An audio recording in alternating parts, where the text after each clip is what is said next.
సాంక్షిప్ నుంచి 39వ పక్క స్తుతించదాని నా దేవ అనుదినం మాతో దేవుని నామాన్ని స్తుతిస్తాము. స్తుతించదా దేవా అనుదినం స్తుతించదా దేవా అనుదినం దయతో కాపాడినావు కృపనే చూపించినావు దయతో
ఏమైనా పాడతారా?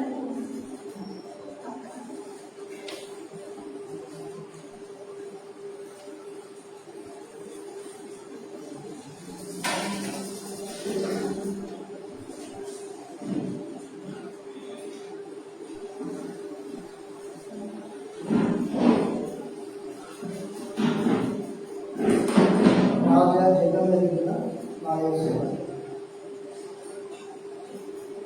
రాజా జగమెరిగిన నా యేసు రాజా,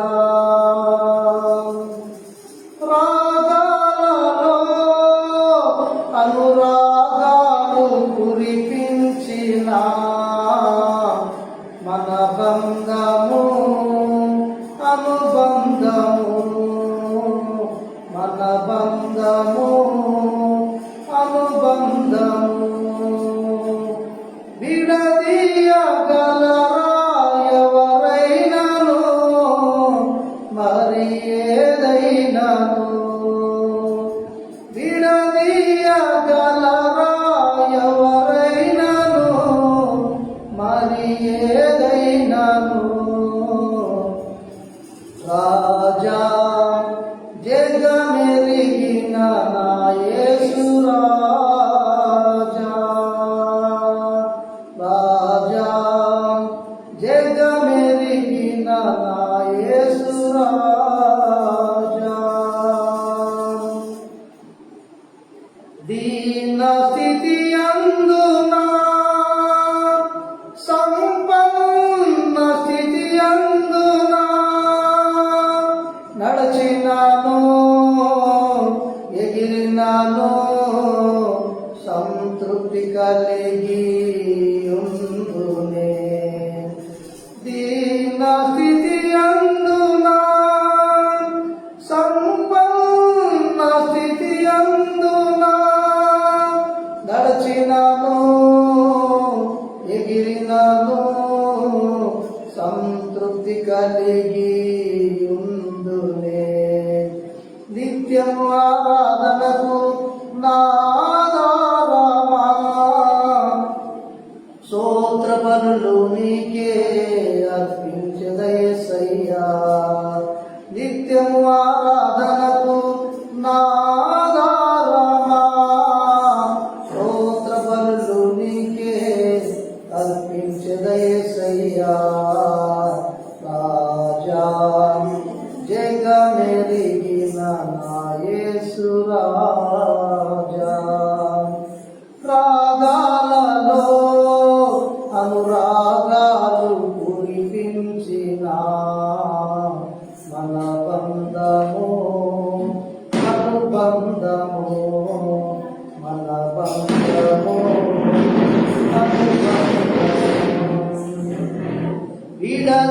విడదీయగలరా ఎవరైనను, మరి ఏదైనను. రాజా జగమెరిగిన నా యేసు రాజా. బలహీనత వాయందునా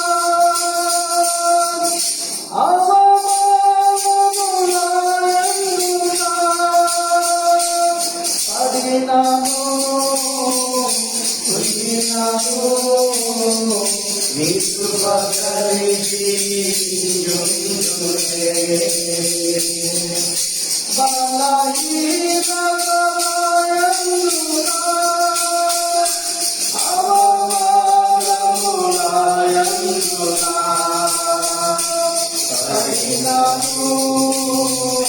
కృంగినాను నీ కృప కలిగి ఉందునే. నిత్యము ఆరాధనకు నాదారమా, స్తోత్రములు నీకే అర్పించెద యేసయ్యా. నిత్యము ఆరాధనకు నాదారమా, స్తోత్రములు నీకే అర్పించెద యేసయ్యా. రాజా జగమెరిగిన నా యేసు రాజా,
ప్రైజ్ ది లార్డ్.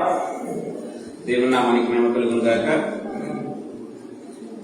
దేవుడు తన అనుగ్రహంతో ఇచ్చిన మరొక సమయాన్ని బట్టి నిజంగా దేవుని వందనాలు చెల్లిద్దాం. రూతు గ్రంథం 3వ అధ్యాయం. రూతు గ్రంథం 3వ అధ్యాయం 8-9 వచనాలు చదువుకుందాం. రూతు గ్రంథం 3వ అధ్యాయం 8-9 వచనాలు.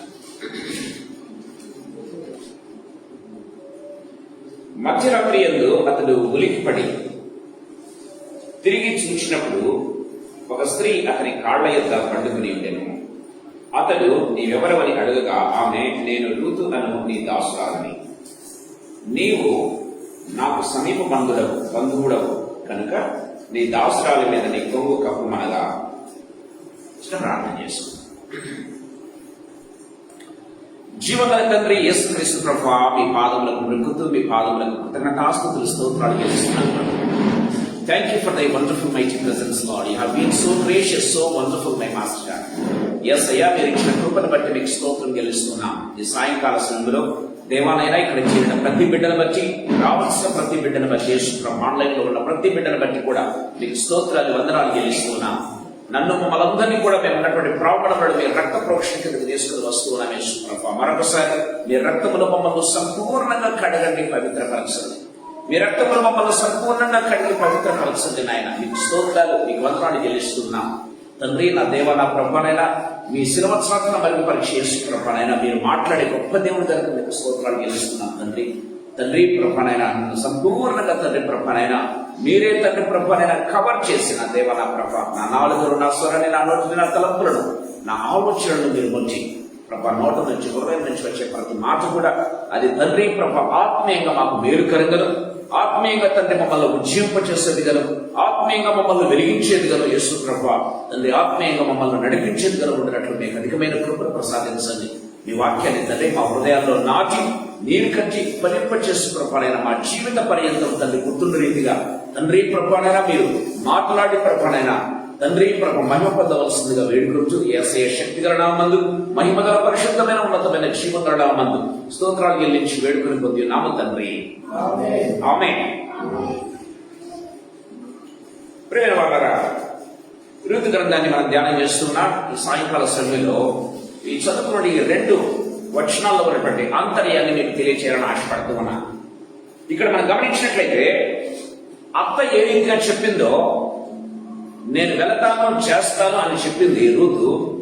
వెళ్ళడం మాత్రమే కాకుండా ఆ రీతిగా చేసినట్టుగా కూడా మనం చూస్తాం. సో గమనించినట్లయితే ఆ అత్త ఏమైతే చెప్పిందో లైట్ అది చేసినట్లుగా మనం చూస్తూ ఉన్నాం. మనం గమనించినట్లయితే ఆమె ఏ రీతిగా చేసిందో, చేసిన విధానాన్ని బట్టి ప్రేమైన దేవుడు ఆమె తృణీకరించబడలేదు కానీ ఆమె అంగీకరించబడింది అన్న విషయాన్ని గుర్తు చేసుకోవాలి. సో ఏదైతే ఇన్స్ట్రక్షన్స్ ఇవ్వబడ్డాయో ఆ ఇన్స్ట్రక్షన్స్ ప్రకారం మనం నడుచుకున్నట్లయితే ప్రేమైన దేవుని బిడ్డలారా ఏమవుతుందంటే మనము తృణీకరించబడము కానీ అంగీకరించబడతాము. మనం ఎక్స్పోజ్ కాము కానీ మనము కృపచేత నింపబడతాము అన్న విషయాన్ని ఈ సాయంకాల సమయంలో కొద్దిసేపు నేను మీతో పంచుకోవాలని ఆశపడుతూ ఉన్నా. గమనించినట్లయితే ప్రియమైన వాటారా, ఈ బుక్ ఆఫ్ రూత్ లేకపోతే ఈ యొక్క రూత్ గ్రంథంలో మనం గమనించినట్లయితే ఈ మాట ఉంది చూసారా. గమనించి ఆ మాట గురించి కొద్దిసేపు నేను మీతో ధ్యానం చేయాలని ఆశపడుతూ ఉన్నా. చూడండి, మనం గమనించినట్లయితే ఆ మధ్యనటువంటి మాటలు, మధ్యరాత్రి యందు అతడు వెలికిపడి తిరిగి చూసినప్పుడు ఒక స్త్రీ అతని కాళ్ళ యొక్క పండుకొని ఉండెను. అతడు నీ వివరమని అడగగా ఆమె చెప్తున్నటువంటి మాట దయచేసి గమనించాలి. ఈ మోక్షాన్ని మనం ధ్యానం చేయబోతూ ఉన్నాం. నేను రూతు అను నీ దాసురాలని నీవు నాకు సమీప బంధువుడవు కనుక నీ దాసురాలి మీద నీ కొంగు కప్పుమనగా. ప్రేమైన వాళ్ళ ఈ మాట కొద్దిసేపు ధ్యానం చేయాలని ఆశపడుతూ ఉన్నా. గమనించినట్లయితే అదేదో ఒక విధమైనటువంటి ప్రేమైన దేవుడున్నారా ఒక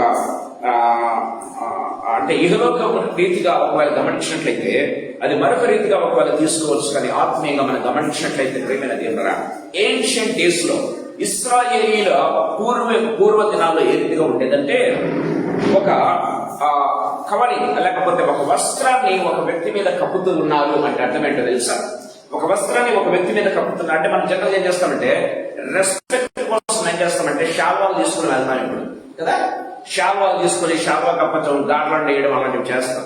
కానీ ఓల్డెన్ డేస్ లో ఏ రీతిగా ఉండేదంటే ఒక వస్త్రాన్ని కప్పేవారు. అంటే ఒక వస్త్రాన్ని కప్పటము అనేది దేనికి సూచన అంటే ఆ వ్యక్తికి ఆశ్రయాన్ని కల్పించడం, లేదా గమనించినట్లయితే ఆ వ్యక్తిని సంపూర్ణంగా ప్రొటెక్ట్ చేయటం, భద్రపరచడం. ప్రియమైన దేవుని బిడ్డలారా, అంత మాత్రమే కాదు, ఆ వ్యక్తితో ఒక నిబంధన, మనకు ఒక రిలేషన్ ఉంది అని చెప్పటం. యాక్చువల్ గా ఇశ్రాయేలీల పూర్వ దినాల్లో మనం గమనించినట్లయితే సో గమనించండి, ఆమె ఏమంటుందంటే ఇదిగో నీవు నాకు సమీప బంధువులు కనుక నీవు చేయాల్సినటువంటి బాధ్యత నీకు తెలియజేస్తున్నాను అన్నట్లుగా. ప్రియమైన దేవుడు ఆమె ఏం చేస్తుందంటే ఇదిగో నీ దాసురాలు తను తగ్గించుకున్నది బోయస్ దగ్గర ఏం చేస్తుందంటే విన్నవించుకోవటం ప్రారంభించింది. ప్రియమైన దేవుని బిడ్డలారా, సో ఈజ్ యాక్చువల్లీ ఏం చేస్తుందంటే ఆయన రెస్పాన్సిబిలిటీని ఒక విధంగా చెప్పాలంటే ప్రియమైన దేవుని బిడ్డలారా గుర్తు చేస్తున్నట్టుగా మనం చూస్తాం, గమనించినట్లయితే. సో ఈ సాయంకాల సమయంలో ఈ యొక్క మాట గురించి నేను మీతో చెప్పాలని ఆశపడుతున్నాను. యాక్చువల్ గా హీబ్రూ భాషలో దీన్ని ఏమంటారంటే కనాస్ అంటారు. యాక్చువల్ గా కనాస్ అంటే ప్రియమైన దేవుని బిడ్డలారా ఇట్స్ కవరింగ్ అని అర్థం, లేకపోతే ఒక కప్పు లేకపోతే ఒక కొమ్ము లాంటిది అన్న విషయాన్ని మనం గుర్తు చేసుకోవాలి. సో ఈ మాటలో ఉన్నటువంటి ఆంతర్యాన్ని ఈ సాయంకాల సమయంలో అంటే బోయసు ఎప్పుడు కూడా నేను చెప్తూ ఉన్నాను, యేసు ప్రభువుకు సాదృశ్యంగా ఉన్నాడు.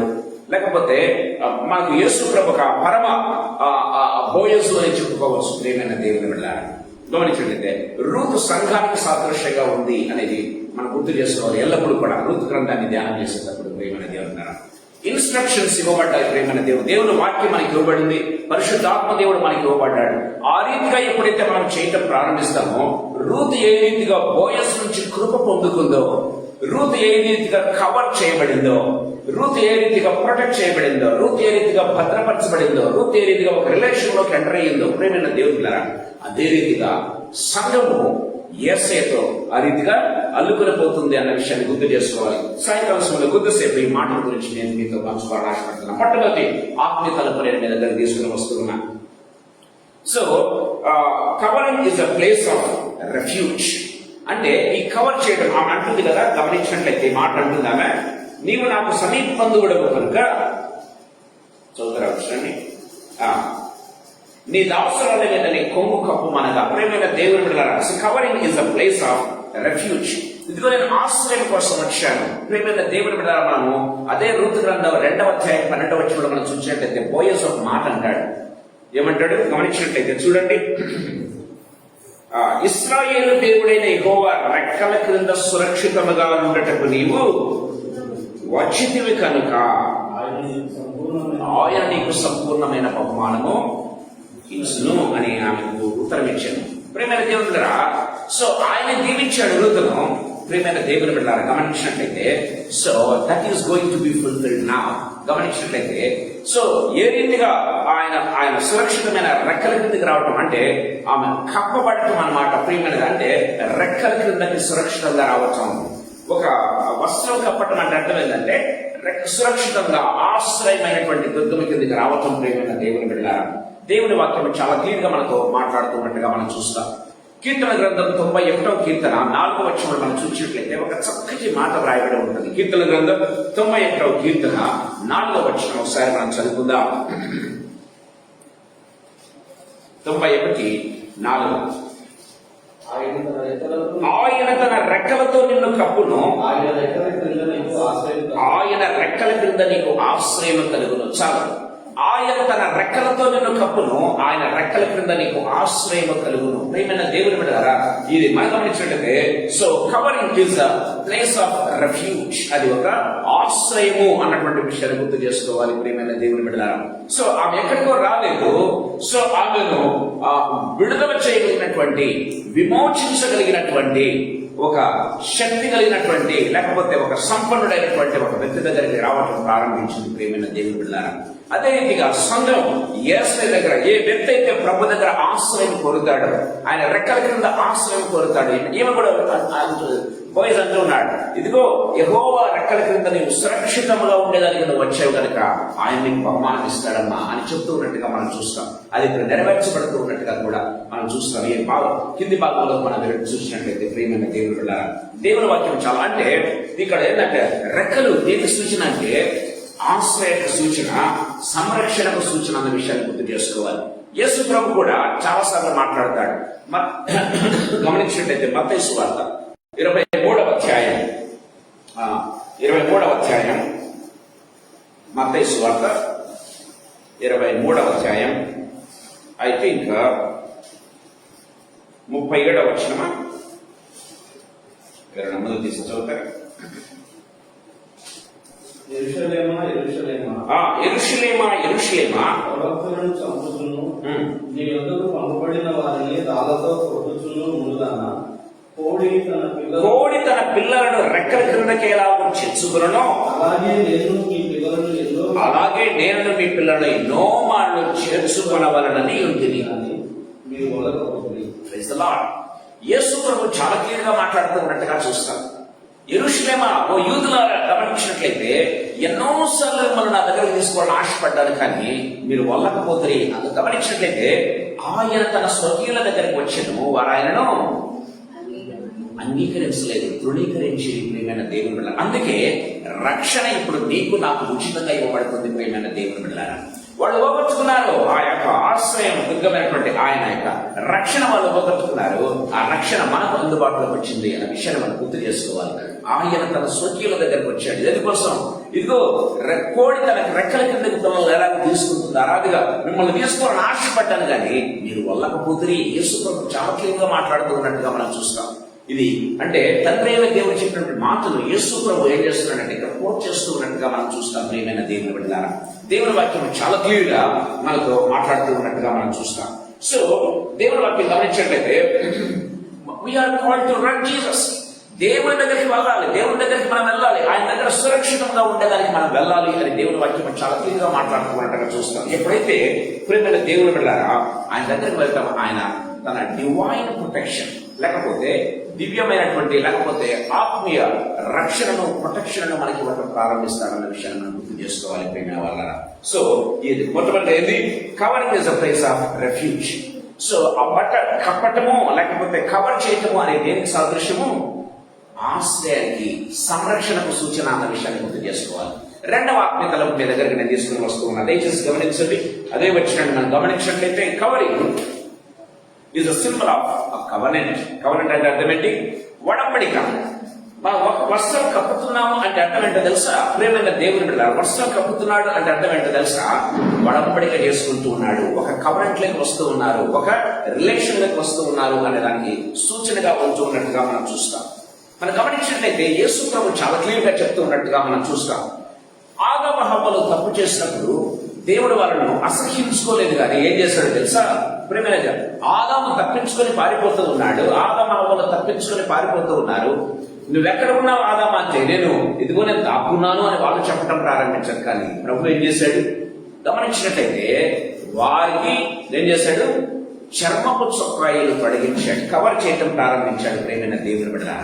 సో వాళ్ళు ప్రేమ వాళ్ళ మేము దిగంబరమే అని గుర్తెరిగి దాక్కోవడానికి ప్రయత్నం చేస్తూ ఉంటే ప్రేమైన దేవుని బిడ్డలారా గమనించినట్లయితే దాన్ని సంపూర్ణంగా కవర్ చేయగలిగినటువంటి శక్తి గల దేవుడు.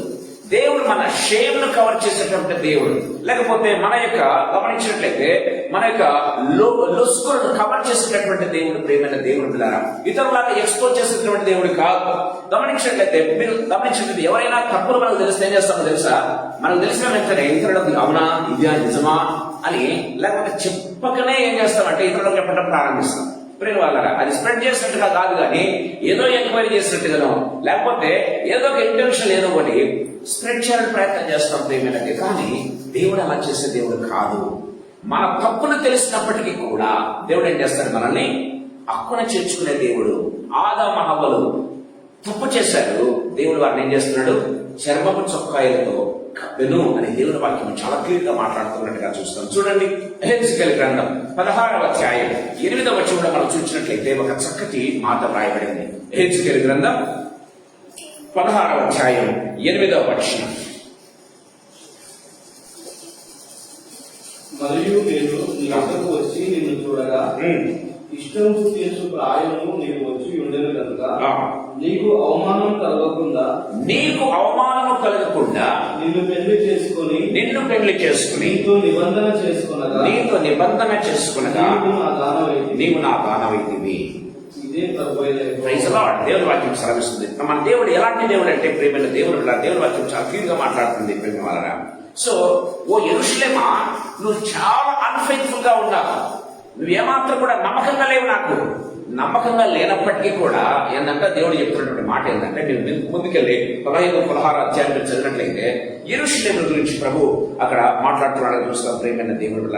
Though you are very unfaithful, మీరు చాలా యెరూషలేము ప్రజలు లేకపోతే అన్ఫెయిత్ఫుల్ గా ఉన్నప్పటికీ కూడా, అంటే విశ్వాస ఘాతకులుగా ఉన్నప్పటికీ కూడా, ఇదిగో నేనేం చేస్తాను? మిమ్మల్ని ప్రేమిస్తున్నా, తిరిగా ఏం చేస్తాను? నిన్ను మిమ్మల్ని పెళ్లి చేసుకుని మిమ్మల్ని నేను ఒక ఉన్నత స్థితికి తీసుకుని రావాలని ఆశపడుతున్నాను అని దేవుడు చెప్తూ ఉన్నట్టుగా మనం చూస్తాం ప్రేమైన దేవుని బిడ్డలారా. సో ఈ సాయంకాల సమయంలో ప్రభు మనతో మాట్లాడుతూ ఉన్నాడు. నిజంగా మన దేవుడు ఎలాంటి దేవుడు అంటే ప్రేమైన దేవుని బిడ్డలారా, మనం ఎంత భయంకరమైన స్థితిలో ఉన్నప్పటికీ కూడా ఆయనను ఆశ్రయిస్తే రూతు ఏ రీతిగా బోయస్ను ఆశ్రయించిందో ప్రేమైన దేవుని బిడ్డలారా, అదే రీతిగా మనం ఆయన దగ్గరికి వెళ్ళినట్లయితే, ఆయన దగ్గర మనము సంపూర్ణంగా వెళ్ళినట్లయితే ఆయన మనల్ని ఏం చేస్తాడు? మన యొక్క క్షేమనంతా కూడా తొలగించి ఏం చేస్తాడు? మనకు ఉన్నతమైనటువంటి స్థితి కల్పించేటటువంటి దేవుడు. ఆదాము హవ్వలకు ప్రియమైన దేవుడు బిడ్డలారా, చర్మపు చొక్కా ఏ రీతిగా తొలగించాడు, అదే రీతిగా ఇశ్రాయేలుడు ప్రతిసారి తప్పిపోయినప్పుడు ప్రియమైన దేవుడు బిడ్డలారా ఏమంటున్నాడు? ఇదిగో మిమ్మల్ని కోడి తన రెక్కల కిందకి ఏ రీతిగా పిలుచుకుంటున్నారు, మిమ్మల్ని పిలుస్తూ ఉన్నాను అని అనేక సార్లు చెప్పినట్టుగా మనం చూస్తాం. అదే రీతిగా గమనించినట్లయితే ఇక్కడ యెరూషలేము ప్రజలతో అంటున్నాడు, యెరూషలేమా మీరు ఎన్నిసార్లు మీరు విశ్వాసఘాతకులుగా ఉన్నారు, అయినప్పటికీ కూడా ఇదిగో నేను మీ యందు నేను ఇష్టపడుతూ ఉన్నాను, మీ యందు నేను ఇష్టపడుతూ ఉన్నాను. మన దేవుడు అలాంటి దేవుడు, ప్రియమైన దేవుడు. ఈ సాయంకాల సమయంలో ప్రభు మనతో మాట్లాడుతూ ఉన్నాడు. మన జీవితాలు నిజంగా ప్రశ్నించుకోవాలి ప్రియమైన వాళ్ళారా. ఎప్పుడైతే మనము బ్రోకన్నెస్ తో, ఎప్పుడైతే మన హృదయములు ఏమంటారు విరిగినగిన హృదయములే దేవునికి ఇష్టమైన పనులు కదా. సో విరిగినగిన హృదయంతో ఎప్పుడైతే దేవా నీవే మా దిక్కు, నువ్వు తప్పక మాకు దిక్కులేని ప్రభు అని ఎప్పుడైతే వలన ప్రారంభిస్తామో, ఆయన అప్పుల చేర్చుకునే దేవుడు, హెచ్చించే దేవుడు, ఉన్నత స్థలాల్లో కూర్చోబెట్టేటటువంటి దేవుడు అన్న విషయాన్ని మనం గుర్తు చేసుకోవాలి. అది కూడా ఎందుకు చేస్తారో నేను తర్వాత చెప్తాను ప్రియమైన దేవుడు. నెక్స్ట్ పాయింట్ లో చెప్తాను. మన జీవితంలో ప్రభు దగ్గరికి ఆ రీతిగా ఎప్పుడైతే వస్తానో ప్రభు మనల్ని విమోచించేటటువంటి దేవుడు అన్న విషయాన్ని మనం గుర్తు చేసుకోవాలి. ఒక ఒడంబడిక చేస్తాడన్న విషయాన్ని గుర్తు చేసుకోవాలి. ఒక నిబంధన నీతో నాతో ఏర్పడతాం. ఊరికనే చేయాలంటే నిబంధన అంటే ఏదో తెలుసా? నిబంధన ఆల్వేస్ ఏం చేస్తుందంటే ఒక కమిట్మెంట్ తో కూడుకుంది. అంటే ఒకరితో మనం నిబంధన చేస్తూ ఉన్నామంటే అర్థం ఏంటో తెలుసా? ఒక కమిట్మెంట్ చేసుకుంటున్నామని అర్థం కదా. భార్యాభర్తలు ఒడంబడిక చేసుకుంటారు, కవనంటే లేకపోతే చేసుకుంటారు, అర్థం ఏంటో తెలుసా? ఒక ఏమంటారు దాన్ని? ప్రమాణాలు చేస్తారు. ఒడంబడిక ప్రమాణం చేస్తారు. ప్రమాణం ఆ ప్రమాణం ఏంటంటే ఒకవేళ ఒక వ్యక్తి పడిపోయినా సరే వదిలేసారని కాదు, ఏం చేయాలి? ఆ వ్యక్తిని లేవనెత్తాలి. దర్శనం ఒడంబడిక అంటే ప్రియమైనది. అయిపోయిందని వదిలేసిపోయే రకం కాదన్నమాట. అది ఒడంబడిక అంటే. దేవుడు మనం కృంగిపోయినా సరే మనల్ని లేవనెత్తేటటువంటి దేవుడు, పడిపోయినా సరే మనల్ని హెచ్చించేటటువంటి దేవుడు, మనము అవమాన పాలైనా సరే దానంతా కూడా తొలగించి అవమానానికి మరింతగా ఘనత కలిగజేసేటటువంటి దేవుడు. ప్రేమైన వాళ్ళ కీర్తనలో మనం చూస్తాం కదా, 30 కీర్తన గమనించంటే అంగలార్పును ఆయన నాట్యంగా మార్చేటటువంటి దేవుడు అనే విషయాన్ని గుర్తు చేసుకోవాలి. మూడవ ఆత్మీయతలకు మీకు చెప్పాలని ఆశపడుతున్నా. సో మొట్టమొదటి కవరింగ్ ఏం చెప్పాను? Covering is a place of ఆశ్రయము. రెండవదిగా ఇట్స్ అ ఒడంబడిక, ఇట్స్ అ కవనెంట్. కవరింగ్ అనేది ప్లేస్ అక్కడ ఏంటంటే ఒడంబడిక, కవనెంట్ అన్న విషయాన్ని గుర్తు చేసుకోవాలి. మూడవది గమనించినట్లయితే so covering is an act of redemption. Redemption అంటే విడుదల చేయటం, విమోచించడం ప్రియమైన దేవుని బిడ్డలారా. సో ఈ కవరింగ్ అంటే ఇశ్రాయేల్ కాలంలో ఆ కవరింగ్ అంటే అర్థం ఏంటంటే ఈ వ్యక్తి నేను విమోచిస్తూ ఉన్నాను, ఈ వ్యక్తి తరపున నేను ఏదైనా పే చేయాల్సి ఉంటే నేను పే చేస్తాను, ఆ వ్యక్తిని మాత్రం విడుదల చేయాలి. అది దట్స్ వాట్ మీనింగ్ అనమాట. సో బోయస్ అదే పని చేయాలని రూతు కోరుతూ ఉన్నట్టుగా మనం చూస్తాం. మనం గమనించినట్లయితే చూడండి, రూతు గ్రంథం 3వ అధ్యాయం 9వ వచనంలో ఆమె అంటున్నటువంటి మాట, నీవు నాకు సమీప బంధువుడు కనుక నీ దాసరాల మీద నీ కొంగు కప్పు మనగా. గమనించినట్లయితే నన్ను విమోచించడానికి నువ్వు నాకు సమీప బంధువు, నన్ను విమోచించడానికి you are the right person. ఆమె చెప్తున్నటువంటి మాట గమనించినట్లయితే ప్రియమైన దేవుని బిడ్డలారా, యేసయ్య దగ్గర మనం ఆ రీతిగా వెళ్ళినట్లయితే, దేవా నన్ను రక్షించగల శక్తి గల దేవుడవు, నన్ను రక్షించడం సమర్థమైనటువంటి దేవుడవు, నన్ను కాపాడుటకు విమోచించటకు నీవు శక్తి గల దేవుడు. ఎప్పుడైతే ఆయన దగ్గరికి రావడం ప్రారంభిస్తామో ప్రియమైన దేవుని బిడ్డలారా, ఆయన మనల్ని విమోచించేటటువంటి దేవుడు. గమనించినట్లయితే ఇది లేవికాండం 25వ అధ్యాయం 25వ వచనంలో మనం చూసినట్లయితే దేవుడు ఒక నిబంధన అంటే అక్కడ ఇశ్రాయేలుకు ఒక ఇన్స్ట్రక్షన్ ఇస్తాడు. లేవికాండము 25వ అధ్యాయం 25వ వచనం, నీ సహోదరుడు బీదవాడై తన స్వాస్థ్యంలో కొంత అమ్మిన తర్వాత అతనికి సమీప బంధువుడు విడిపింపవచ్చిన ఎడల తన సహోదరుడు అమ్మిన దానిని అతడు విడిపించును. చూసారా? అంటే ప్రియమైన దేవుని బిడ్డలారా, ఒక వ్యక్తి అమ్మేసుకున్నాడు, దాన్ని విడిపించడానికి ఎవరంటే వాళ్ళు వచ్చి విడిపించడానికి లేదు. ఎవరంట? అతని సమీప బంధువుడే వచ్చి విడిపించాలి. ఒకవేళ వచ్చినా సరే నేను ఇయ్యను అనే దానికి లేదంట. దట్స్ వాట్ దేవుని వాక్యం సెలవిస్తుందంటే, నేను కొంతమంది అమ్మిన తర్వాత మళ్ళీ మేము కొంటామని పోతారు కొంతమంది, ఇవ్వరు వాళ్ళు కదా. సో ఇలా కాదు, అంటే సమీప బంధువుడు వచ్చాడంటే ఇవ్వాల్సిందే అంటే. That's what Bible says. దేవుడు వాక్యం చాలా క్లియర్ గా మాట్లాడుతున్నట్టుగా చూస్తాం. చూడండి, అతనికి సమీప బంధువుడు విడిపింపవచ్చినట్లే తన సహోదరుడు మీదనే అతడు విడిపించు. ప్రియమైన వాళ్ళరా, ఎవరు కూడా దాన్ని అబ్జెక్ట్ చేసేదానికి లేదు అని మీరు ముందు వచనాలను మీరు వినిపించినట్లయితే చాలా క్లియర్ గా రాయబడి ఉన్నది. సో రూతును విడిపించుటకు ప్రియమైన దేవుడు బిడ్డలారా ఒక సమీప బంధువుడు ఉండాలి. ఆ బంధువుడు ఎవరు? బోయసు. ప్రియమైన దేవుడు బిడ్డలారా, సో మన సమీప బంధువుడు ఎవరో తెలుసా? యేసయ్య కంటే మనకు సమీప బంధువుడు ఎవరు లేరు. ప్రియమైన దేవుడు బిడ్డలారా, మనల్ని విమోచించాలన్నా, మనల్ని రక్షించాలన్నా, మనల్ని హెచ్చించాలన్నా, పరలోకంలో కూర్చోబెట్టాలన్నా ఆయన మాత్రమే సమర్థుడు. అంతే, ఆయన మాత్రమే సమర్థుడు. ప్రియమైన దేవుడు బిడ్డలారా, అందుకే మన కీర్తన గ్రంథంలో చక్కటి పాట ఉంటది. ఏంటంటే మాయన్నా నాయన్నా రాగదే కదా. ప్రియమైన వాళ్ళ అంటే ఆ relation that we need to continue ప్రభువుతో. ప్రియమైన దేవుని బిడ్డలారా, దేవుని వాక్యం చాలా క్లియర్ గా మాట్లాడుతున్నట్టుగా చూస్తాం. దయచేసి గమనించినట్లయితే దేవుని వాక్యంలో చాలా క్లియర్ గా మాట్లాడుతున్నట్టుగా చూస్తాం. యెషయా గ్రంథం 54వ అధ్యాయం 5వ వచనం ఒకసారి మనం చూసుకుందాం. యెషయా గ్రంథం 54వ అధ్యాయం 5వ వచనం.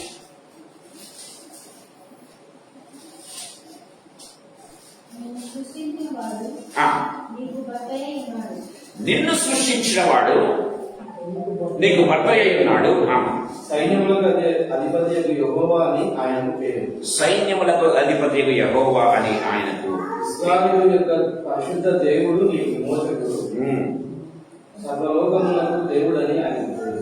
Praise the lord. ఈ వచనంలో చాలా క్లియర్ గా మాట్లాడుతున్నట్టుగా చూస్తాం. ప్రియమైన దేవుని బిడ్డలారా, సమీప బంధువుడు అంటే ఇంకా చెప్పాలంటే ప్రియమైన దేవుని బిడ్డలారా, సో ఆ భార్య భర్తల కంటే సమీప బంధుత్వం ఏది ఉండదు. ఒక విధంగా చెప్పాలంటే దేవుడు ఏమన్నాడు తెలుసా? నీ తల్లిదండ్రుల విషయం ఏమంటారు? వారి హక్కు అంటే the relation that would continue for ever కదా. ఈ లోకంలో గమనించినట్లయితే అది ఇక్కడ మాట్లాడుతున్నట్టుగా చూస్తాం. నిన్ను సృష్టించిన వాడు నీకు భర్త అయి ఉన్నాడు, సైన్యములకు అధిపతి యెహోవా అని ఆయనకు పేరు. ఇశ్రాయేలు యొక్క పరిశుద్ధ దేవుడు నీకు విమోచకుడు, సర్వలోకములకు దేవుడని ఆయనకు పేరు. ప్రియమైన వాళ్ళరా, సో ఎవరైనా మనల్ని రక్షించటకు సమర్థులు ఎవరైనా ఉన్నారా అంటే ప్రియమైన దేవుడులారా, ఇంకంతకంటే గొప్ప సమీప బంధువుడికి మనకు ఎవరు లేరని దేవుని వాక్యం. ఎందుకంటే ఆయన మన సృష్టికర్త. నిన్ను సృష్టించిన వాడు నీకు భర్త అయి ఉన్నాడు అని దేవుని వాక్యం చాలా క్లియర్ గా మాట్లాడుతున్నట్టుగా చూస్తాం.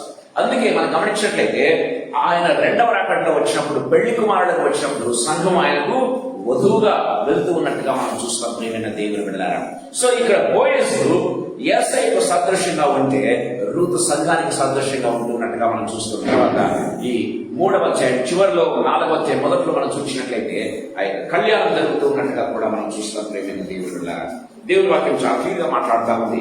సో యేసు ప్రభు మనల్ని ఏం చేస్తాడంటే మన పాపము నుంచి, మన యొక్క అవమానం నుంచి, ఇంకా గమనించినట్లయితే మన స్పిరిచువల్ పావర్టీ, ఒక విధంగా చెప్పాలంటే స్పిరిచువల్ పావర్టీ అంటే ఏంటి? ఆత్మీయ బీదత్వం కదా. దీనులైన వారు, ఆత్మీయంగా దీనులైన వారు అంటారు కదా యేసు ప్రభు. మనం గమనించినట్లయితే మత్తయి సువార్తలో ఆత్మీయంగా దీనులైన వారు, ధనిలు వారు పరలోక రాజ్యంలో పరలోక రాజ్యం వారిని గమనించినట్లయితే, సో ఎవరైతే ఆత్మీయంగా దీనత్వాన్ని కలిగి ఉంటారో ప్రియమైన దేవుని గమనించినట్లయితే, ఎవరైతే లేకపోతే అవమానంతో కుంగిపోయి ఉంటారో ప్రియమైన దేవుని బిడ్డలారా, ఎవరైతే పాపంలో కూరబడి ఉంటారో దేవుడు ఏం చెప్తారంటే నేను వస్తున్నాను నీ దగ్గరికి. ప్రియమైన దేవుడారా, ఆయన మనకు రిడీమర్. ఆయన రిడీమర్ అన్న విషయాన్ని, విమోచకుడు అన్న విషయాన్ని మనం ఎప్పుడు కూడా గుర్తించాలి. ప్రేమ వల్లరా, మనల్ని బాగున్నంత వరకు అందరూ మనతో రిలేషన్షిప్ బాగా మెయింటైన్ చేయాలని ఆశపడతారు కదా, బాగా మంచిగా ఉండాలని ఆశపడతారు, మన రిలేషన్షిప్ మెయింటైన్ చేయాలి. కానీ మనము లేకపోతే ఒకవేళ కురుకుదలడం, లేకపోతే ఏదైనా పోగొట్టుకోవటం, లేకపోతే ఏదైనా మనం ఇదైపోతే ఏం చేస్తారంటే మనం విడిచి వెళ్ళే వాళ్ళే చాలా మంది కదా.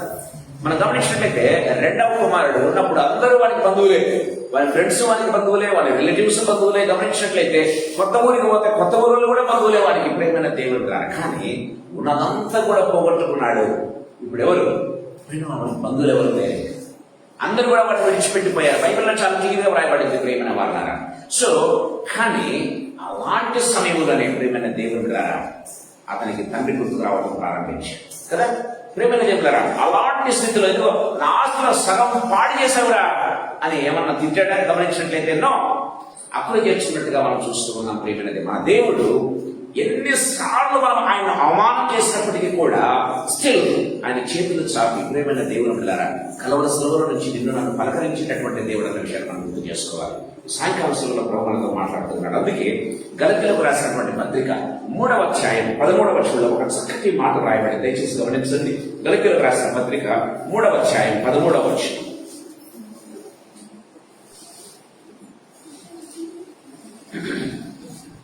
ఆత్మను గురించి వాగ్దానము విశ్వాసం వలన మనకు లభించినట్లు అబ్రహాము పొందిన ఆశీర్వచనము క్రీస్తు ద్వారా అన్ని జనులకు కలుగుటకై క్రీస్తు మన కోసం శాపమై మనల్ని ధర్మశాస్త్రం యొక్క శాపము నుండి విమోచించెను. చూసారా, క్రీస్తు మన కొరకు శాపమై మనకు రావాల్సిన శాపం అంతా కూడా ఆయన శరీరం మీద ఆయన మీద భరించినాడని దేవుని వాక్యం చాలా క్లియర్గా రాయబడింది. అందుకే ఎందుకు వచ్చి బ్రాడ్ మీద వేలబడిన ప్రతి వాడు శాపగ్రస్తులను రాయబడి ఉన్నది అని దేవుని వాక్యం చదివిస్తుంది. అంటే ఆయన శాపగ్రస్తులుగా కలవరసంలో ఎందుకు మరణించాల్సి వచ్చిందంటే మనలో ఉన్న పాపాన్ని తీసివేయడం మాత్రమే కాదు, ప్రేమల దేవుడు మన శాపాన్ని తొలగించడం మాత్రమే కాదు, గమనించినట్లయితే మన యొక్క షేమ్ లేకపోతే మన యొక్క అవమానాలను తీసివేసేదానికి ప్రేమైన దేవుడు వెళ్ళాలి.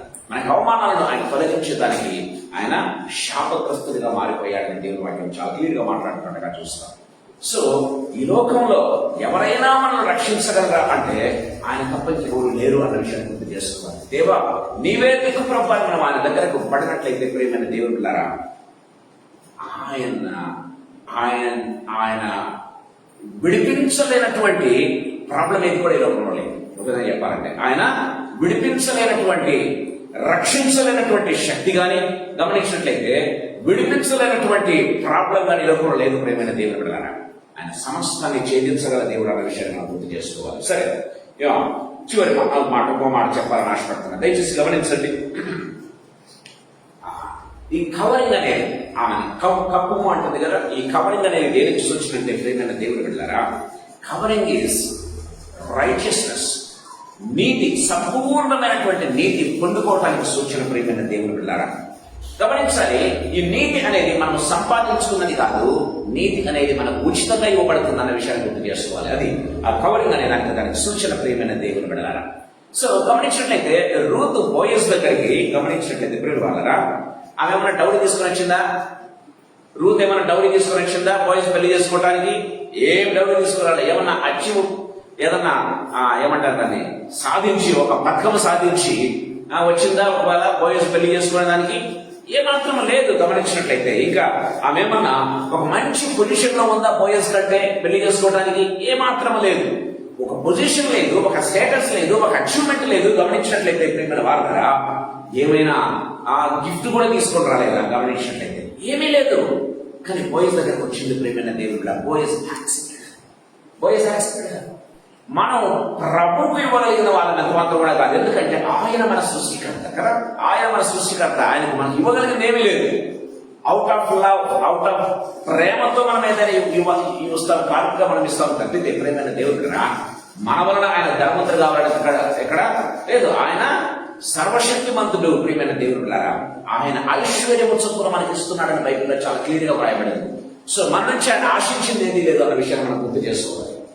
సో రూత్ నుంచి బోయజ్ ఏమి ఆశించలేదు, కానీ ప్రియమైన దేవుని బిడ్డలారా.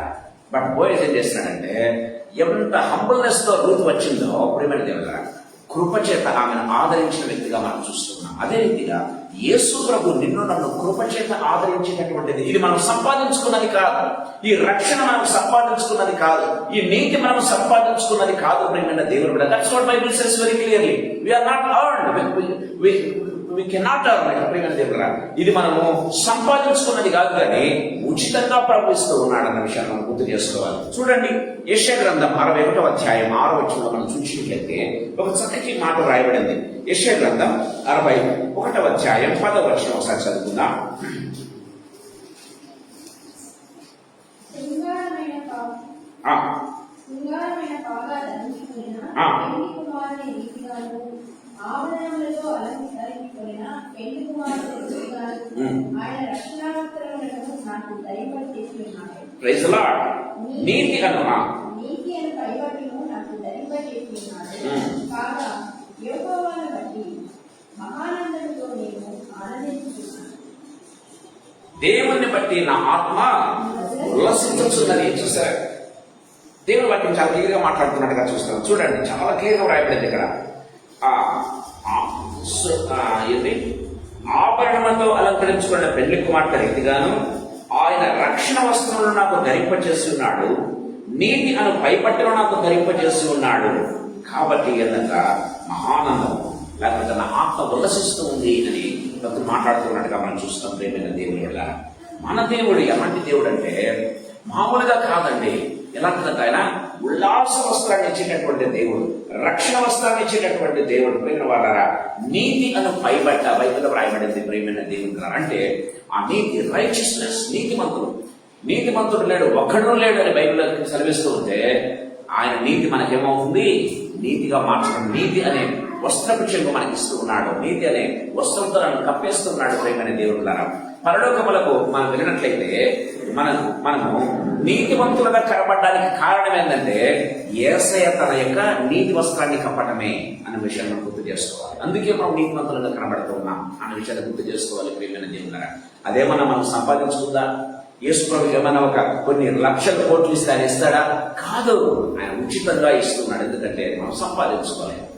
రూత్ ఏమాత్రం ఒక పురుషుని బట్టి కానీ, లేకపోతే ఒక డౌరీ తీసుకుని వచ్చి కానీ, ఒక గిఫ్ట్ తీసుకుని వచ్చి కానీ, లేకపోతే ఆ బాయ్స్ భర్తగా పొందుకోలేదు. కానీ ప్రేమైన దేవుడు ద్వారా ఏమొచ్చింది? హంబుల్నెస్ తో వచ్చింది. ప్రేమైన దేవుడు ద్వారా ఇన్స్ట్రక్షన్స్ బట్టి వచ్చింది. ప్రేమైన దేవుడు ద్వారా దేవుని వాక్యం ఏం చెప్తుందో ఆ రీతిగా మనం ప్రభు దగ్గర ప్రణమినట్లయితే దేవుడు ఏం చేస్తాడు? ఆయన తన వస్త్రపు చెంగు మన మీద కప్పేటటువంటి దేవుడు. నీతి అనే వస్త్రపు చెంగు కప్పేటటువంటి దేవుడు. దేవుని వాళ్ళ దేవుని వాక్యం చాలా క్లియర్ గా మనతో మాట్లాడుతున్నట్టుగా మనం చూస్తాం. చూడండి, జెకర్యా గ్రంథం 3వ అధ్యాయం 4వ వచనంలో చూసినట్లయితే ఒక చక్కటి మాట రాయబడింది. జెకర్యా గ్రంథం 3వ అధ్యాయం 4వ వచనం.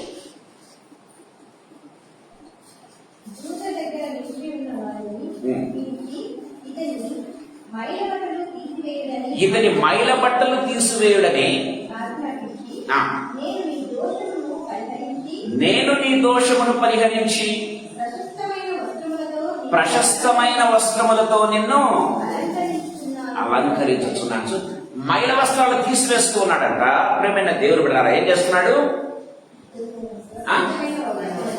ప్రశస్తమైన వస్త్రములతో అలంకరిస్తున్నాడు. ప్రశస్తమైన వస్త్రం జస్ట్ ఊరికే వేయబడ్డ కాదు, వస్త్రములతో అలంకరించుచున్నాను అని దేవుని వాక్యం చాలా క్లియర్గా మాట్లాడుతుంది. మైలబట్టలు ఎక్కడ, మురుగుడ్డలు ఎక్కడ? ప్రేమైన దేవుని బిడ్డలారా ప్రశస్తమైన వస్త్రంతో అలంకరణ అంటే ఏంటో తెలుసా? అవన్నీ కూడా పదకబడ్డటువంటి ఆ వస్త్రం అన్నమాట. ప్రేమైన వాళ్ళ ప్రశస్తమైన అంటే జస్ట్ ఊరికే వస్త్రం కాదని గమనించినట్లయితే అలంకరించబడినటువంటి వస్త్రంతో నేనేం చేస్తున్నాడు? ఆయన అలంకరిస్తూ ఉన్నాడని దేవుని వాక్యం చాలా క్లియర్గా మాట్లాడుకోవడానికి చూస్తాం. అంటే మనము మన అర్హతను బట్టి కాదు కానీ ఆయన ఇచ్చేది. ప్రేమైన దేవుని బిడ్డలారా ఉచితమైనటువంటి కృప చేత అంతకన్నా ఎక్కువ మనం సంపాదించుకున్న దానికంటే కూడా ఎక్కువగా ఆయన మనకు ఇస్తున్నాడు అన్న విషయాన్ని దేవుని వాక్యం చాలా క్లియర్ గా మాట్లాడుతున్నట్టుగా చూస్తాం. అందుకే మన బాగా సుపరిచితమైన వాక్యం ఎఫెసీయులకు రాసిన పత్రిక 2వ అధ్యాయం 8-9 వచనాల్లో మనం గమనించినట్లయితే ఒక చక్కటి వాక్య భాగం, కంటక వాక్యం ఇది. చెప్పగలరు ఎవరైనా?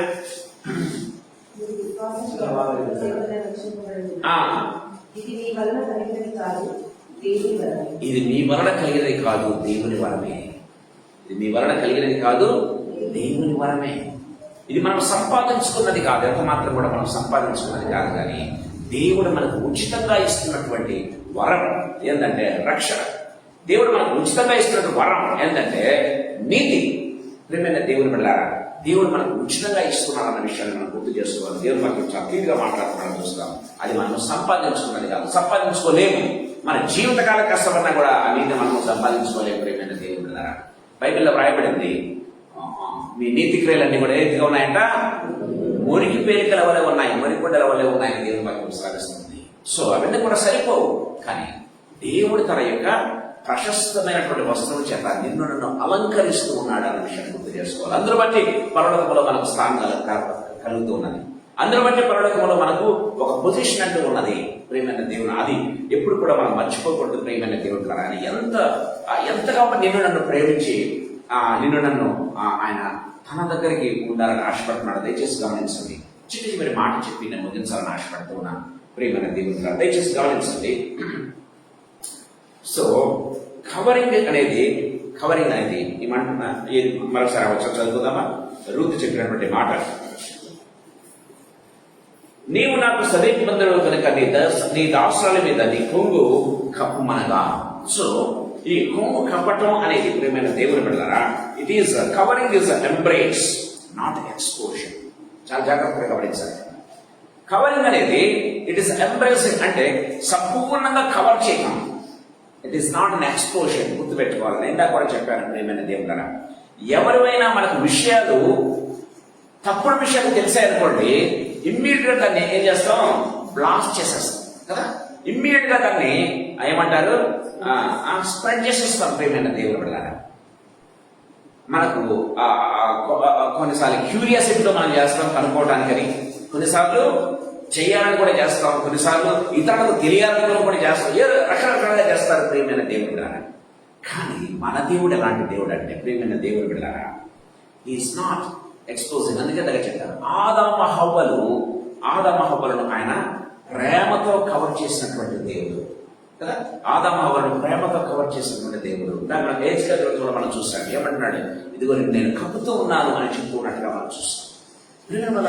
ఇదిగో నేను తీసుకుని కప్పుతూ ఉన్నాను, నీకు క్షేమం అనేది కలగకుండా ఉన్నట్లు, అవమానం అనేది కలగకుండా ఉన్నట్లు నేను నా వస్త్రం చెంగు చేత నిన్నో కప్పుతూ ఉన్నానని చెప్పినటువంటి గొప్ప దేవుడు. ప్రియమైన దేవుని బిడ్డలారా, సాయంకాల సమయంలో మనకు మాట అంటే ఆయన ఎప్పుడు కప్పుతాం? మనము ఒక వ్యక్తిని అంగీకరించినప్పుడు మనము ఆ పని చేస్తాం. ఒక వ్యక్తిని మనము పరిరక్షించాలి, ఒక వ్యక్తిని మనము ఆ వ్యక్తిని మనము కాపాడాలనుకున్నప్పుడు, పరిరక్షించాలి అనుకున్నప్పుడు మనం ఆ పని చేస్తాం. కానీ ప్రజలైతే, ఈ లోకస్తులైతే పరువు తీస్తారు, కానీ ఆయన పరిరక్షించేటటువంటి దేవుడు అన్న విషయాన్ని మనం గుర్తు చేసుకోవాలి. He never exposes. మన యొక్క ఫాల్ట్స్ ఆయన ఎప్పుడు కూడా ఎక్స్పోజ్ చేసే దేవుడు కాదు. ప్రియమైన దేవుడు అసలు ఏమంటాడు తెలుసా? నీ పాపాలన్నీ కూడా నేను అసలు మర్చిపోయాను అంటాడు. అసలు గమనించట్లేదు కదా. I remember them no more. పుట్టిన రసపత్రంలో చూసి I remember them no more. ఎక్కడేసాడంటే అవి నా వీపు వెనక పారవేసానని అర్థం ఏంటి? ఎందుకు ఆ మాట అన్నాడు తెలుసా? నా వీపు వెనక పారవేశానని. వీపు వెనక మనం చూడలేం కాబట్టి. God doesn't want to see them again. God doesn't want to remember them again. ప్రియమైన దేవుని బిడ్డలారా, ఇంకో మాట చెప్తే సముద్ర దిగంతాల్లో వాటిని పడేస్తారంటాడు. అంటే ఏంటో తెలుసా? సముద్రం అడుగులోకి ఎవరైనా తీసుకుని రాకుండా పైకి it is not possible, impossible అని దేవుడు చెప్పడం. ఎందుకు దేవుడు అవన్నీ కూడా చెప్తున్నాడంటే, ఇదిగో నువ్వు చేసిన పాపాలన్నీ కూడా నేను మర్చిపోయాను, వాటన్నిటి కూడా నీ సముద్ర దిగంతాల్లో పూడ్చిపెట్టేశాను, నా వీపు వెనక పారవేశాను. I don't want to remember them anymore.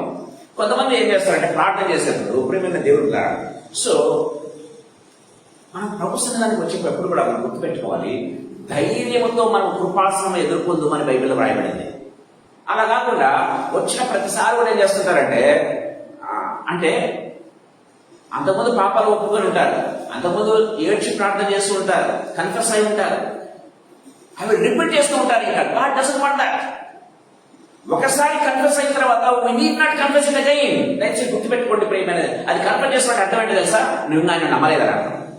నువ్వు ఇంకా నమ్మలేదు కాబట్టి ఆయన నన్ను కవర్ చేశాడు, ఆయన మర్చిపోయాడు, ఆయన నా పాపాలని తుడిచివేశాడని నువ్వు ఇంకా మర్చిపోలేదంటే అర్థం ఏంటో తెలుసా? ఆయన నువ్వు నమ్మలేదు కాబట్టి ఇంకా నువ్వు చెప్తూ ఉన్నావు. ప్రియమైన దేవుడు పిల్లరా, దేవుడు చాలా క్లియర్ గా చెప్తున్నాడు. ఆయన ఎంత నమ్మకంగా చెప్తున్నాడంటే, ఇంక వాటిని గుర్తు చేసుకోవడం కూడా నాకు ఇష్టం లేదు అని ప్రభు చెప్తూ ఉంటే మనం ఆయన రిమెంబర్ ఆయన గుర్తు చేస్తుంటాం చాలా సార్లు. ప్రియమైన దేవుడు పిల్లరా, సో ఈ సాయంకాల సమయంలో ప్రభు మనతో మాట్లాడుతున్నాడు. కవరింగ్ అనేది ఏంటంటే ప్రియమైన వాళ్ళగా, ఇట్ ఈస్ లైక్ ఆయన మనల్ని పరిరక్షిస్తూ ఉన్నాడు. మన కుటుంబం వారికి ఏదైనా ఉందనుకుంటే మనం ఏం చేస్తామంటే వెంటనే ఏం చేస్తాం? దాన్ని కవర్ చేయడానికి ప్రయత్నం చేస్తాం, కానీ ఎక్స్పోజ్ చేయడానికి ప్రయత్నం చేయం. అవునా? యేసు ప్రభు మన సమీప బంధువుడు, ఆయన మన తండ్రి, మన రక్షకుడు, మన భర్త. ప్రియమైన వాళ్ళతో మీ స్నేహితుల్ని, మీ అన్నను అని ప్రభు చెప్తూ ఉంటే ప్రియమైన దేవుడులారా, he never want expose our mistakes, our faults, our pitfalls. ప్రియమైన దేవుడు, హీ నెవర్ డూ దట్. అదే యాటిట్యూడ్ మనము సంఘంలో కూడా కలిగి ఉండాలి, ఒకరి పట్ల ఒకరి కలిగి ఉండాలి. ప్రియమైన దేవుని పిల్లలు, దేవుడు మనకి చాలా క్లియర్గా మాట్లాడుతున్నట్టుగా మనం చూస్తాం. ఏదైనా తెలిస్తే ప్రేమైన దేవుడారా వెంటనే దాన్ని కవర్ చేయడానికి ప్రయత్నం చేయాలి. ప్రభు ఒకవేళ హెచ్చరిస్తే వెళ్ళి పర్సనల్ గా చెప్పడం ప్రారంభించాలి, కానీ 10 మంది దగ్గర విజయం కాదు. ప్రేమైన దేవుడారా, దేవుని వాక్యం చాలా తీరుగా మాట్లాడుతున్నట్టుగా చూస్తాం. అందుకే బైబిల్లో రాయబడింది, రోమీలకు రాసిన పత్రిక 8వ అధ్యాయం 1వ వచనంలో మనం గమనించినట్లయితే ఒక చక్కటి మాట రాయబడింది, దయచేసి గమనించండి. ఇప్పుడు క్రీస్తు యేసునందున్న వారికి ఏ శిక్ష విధి లేదంతే, శిక్ష లేదని ప్రభు చెప్తున్నాడు. ఆ శిక్ష కొట్టివేశానంటున్నాడు ప్రభు. ప్రేమైన దేవుడు కదా, నువ్వు క్రీస్తు యేసునందు ఉన్నావా లేదా అనేది మోస్ట్ ఇంపార్టెంట్. నువ్వు క్రీస్తులో కవర్ క్రీస్తు యేసు నందు ఉండడం అంటే అర్థం ఏంటి? క్రీస్తు లోపల కవర్ చేయబడ్డం అంతే కదా. క్రీస్తు వస్త్రం చేత కవర్ చేయబడ్డాం, క్రీస్తు చేత కవర్ చేయబడ్డం. ప్రేమైన దేవుడు కదా, క్రీస్తు శరీరం చేత కప్పబడ్డం. ఒక విధంగా చెప్పాలంటే క్రీస్తు రక్తం నీలో ప్రవహించడం. ప్రేమైన దేవుడు, దట్స్ వాట్ ఇట్ మీన్స్. ఎప్పుడైతే క్రీస్తు యేసు నందు ఉండడం అంటే అదనమాట. ఎప్పుడైతే నువ్వు ఉంటావో ఏందక ఏ శిక్ష లేదంతే, నీకు శిక్ష నేను కొట్టేశాను. నీకు శిక్ష విధించేవాడేవాడు ప్రేమైన దేవుడు పిల్లరా. సృష్టికంటే చెప్తున్నాడు నీకు శిక్ష లేదు, నీకు శిక్ష విధించేవాడేవాడు ప్రేమైన దేవుడు పిల్లరా. That's what we need to have that much confidence. ఆ కాన్ఫిడెన్స్ మనకు ఉండాలి. ప్రభు సంతానం మనం వెళ్ళేటప్పుడు ప్రతిసారి కూడా మనం ప్రభు దగ్గరికి ఒలుగుతూ వెళ్తే ప్రభు ఇష్టం లేదు. దయచేసి గమనించండి ప్రేమైన దేవుడు పిల్లరా. ప్రతిసారి కూడా కన్ఫ్యూషన్ తో దొరకం. అంతకుముందు ఒప్పుకున్నామని మరి తర్వాత ఏమైనా చేస్తుంటే వాటిని ఒప్పుకోండి, పర్వాలేదు. కానీ ఒక్కసారి ఒప్పుకునేదాన్ని మాటి ఒప్పుకోవడం ప్రభుకి ఇష్టం లేదన్న విషయం మనం గుర్తు చేసుకోవాలి. దేవుని వాక్యం చాలా క్లియర్గా మాట్లాడుతున్నట్టుగా మనం చూస్తాం ప్రేమైన దేవుని పిల్లరా. సో గమనించండి, మనం గమనించినట్లయితే లూకా సువార్త 15వ అధ్యాయం 22వ వచనంలో ఒక చక్కటి మాట రాయబడింది. లూకా సువార్త 15వ అధ్యాయం 22వ వచనం.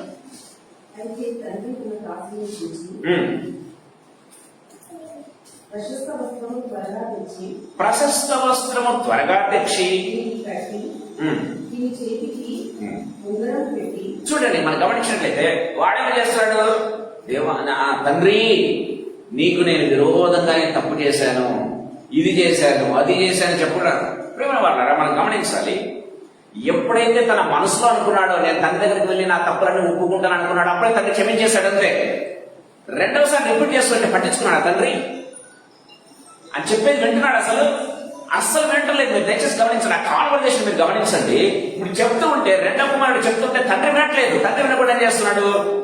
దాసుని ఆజ్ఞాపిస్తూ ఉన్నాడు. ఇదిగో ప్రశస్త వస్త్రం తెచ్చి నా కుమారుడిని కప్పండి, ఈజ్ మై సన్ అని చెప్తున్నాడు. కాబట్టి చూస్తాం, ఇదిగో తప్పిపోయాడు నా కుమారుడు ప్రేమైన మళ్ళీ బ్రతికాడు అని చెప్తున్నాడు. ఇప్పుడు చచ్చిపోయాడు మళ్ళీ బ్రతికాడు అని చెప్తున్నాడు. తప్పితే ప్రేమైన దేవుని బిడ్డలారా, చెప్పేది ఏమైనా వింటున్నాడా? దయచేసి గమనించండి. మనం మాటికి రిపీట్ చేయడం ప్రభుత్వం ఇష్టం లేదా, వాటిని వినడం ప్రభుత్వం, వాటిని వినడం అన్న విషయాన్ని మనం గుర్తు చేసుకోవాలి. ఆ కాన్ఫిడెన్స్, ఆ యొక్క ధైర్యం మనకు ఉండాలి. అందుకే మనము ప్రభు యొక్క కృపాసనం దగ్గరకు ధైర్యముగా చేరాలని దేవుని వాక్యం చాలా క్లియర్గా మాట్లాడుతున్నట్టుగా చూస్తాం. దయచేసి గమనించండి, యోహాను రాసినటువంటి పత్రిక 2వ అధ్యాయం, యోహాను రాసినటువంటి పత్రిక 2వ అధ్యాయంలో ఒక చక్కటి మాట రాయబడి, దయచేసి గమనించండి. 21వ వచనం, 3వ అధ్యాయం 21వ వచనం.